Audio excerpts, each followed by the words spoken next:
परंतु जे आमचे क्राईमचे पीआय त्यांना 6 महिन्याची कैद झालेली आहे, अँटी करप्शनमध्ये पकडलेले आहे आणि ते तदर्थ पीआय म्हणून आहे, त्यांना अजून कन्फर्म पीआय दिलं नाही आहे। आणि आज पूर्ण पोलीस स्टेशनमध्ये एकटा कुठेही रेड मारायची असली तर पीआय क्राईमच मारू शकतात, पोलीस स्टेशनवाले काही करू शकत नाही, डीसीपी काही करू शकत नाही, सर्व हतबल झालेले आहे। माझी उपमुख्यमंत्री महोदयांना विनंती आहे, अमरावतीमध्ये मी सांगतो तुम्हाला की आमच्या अमरावतीमध्ये आज एका वर्षात जवळपास 30 गुन्हे मेड्रेक्सचे किंवा अंमली पदार्थाचे दाखल झालेले आहे। म्हणजे ते गुन्हे पकडले, परंतु सातत्यानं आम्हाला अशी भीती वाटते की आमचं अमरावती हे एक अंमली पदार्थाचं हब बनेल की काय, कारण की अंमली पदार्थाचा मोठ्या प्रमाणात इथं प्रभाव आहे आणि ह्या सर्व गोष्टीवर इथं पोलिसांची संख्या, पोलिसांची वसाहती हे वाढण्याची गरज आहे। परंतु हे करत असताना आज अमरावतीमध्ये आपण जर पाहिलं तर हे गुन्हे वाढत असताना आमच्या अमरावतीमध्ये जवळपास 3 डीसीपी आहे,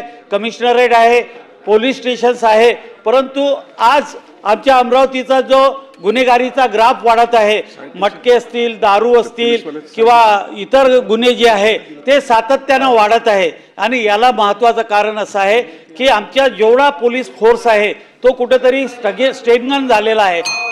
असं वाटते। कारण की आमच्या अमरावतीमध्ये पोलीस एकच मिनिटात आमच्या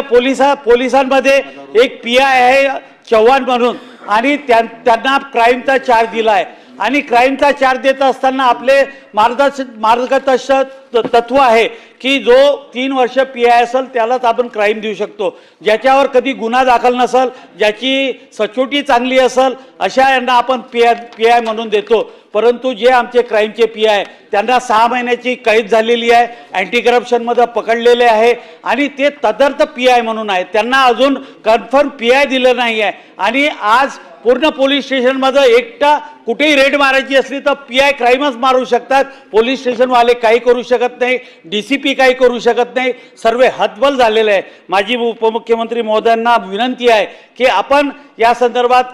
तातडीनं कारवाई करी, आपल्याला आपण सांगितलं आम्हाला पत्र द्या, मी त्याप्रमाणे पत्रही देऊ, पण अमरावतीची कायदा आणि सुव्यवस्था जर सुधारायची असेल तर इथं बदल करण्याची गरज आहे। याच निमित्तानं मी एवढंच सांगतो आणि